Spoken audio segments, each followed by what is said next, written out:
میرے نبی نے فرمایا تھا یوشک الامم ان تداع علیکم کما تداع الآکلۃ الی قصعتها، ایک وقت آئے گا تمہیں اس طرح کھایا جائے گا جیسے روٹی کھائی جاتی ہے اور ہضم ہو جاتی ہے اور اس کے ٹکڑے ٹکڑے کر دیے جاتے ہیں۔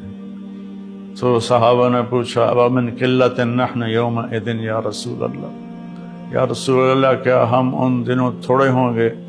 آپ نے فرمایا لا بل انتم یومئذ کثیر، تم بہت بڑی تعداد میں ہوگے، ولکنکم غثاء کغثاء السیل، تم بہتے پانی پر جو کوڑا کرکٹ ہوتا ہے تمہاری وہ حیثیت ہوگی۔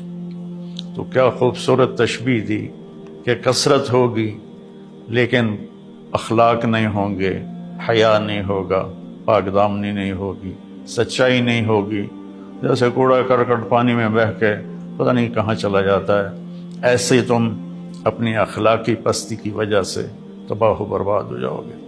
بھائیو بہنوں، کوئی حکومت ایسی نہیں ہے جو سچ کو نافذ کر دے، پاک دامنی کو نافذ کر دے، یہ انفرادی ذاتی معاملہ ہے۔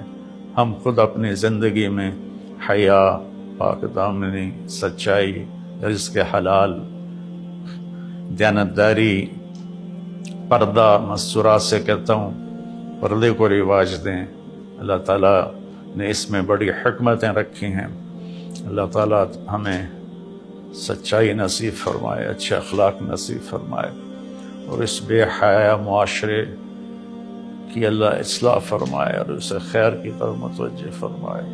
السلام علیکم ورحمۃ اللہ۔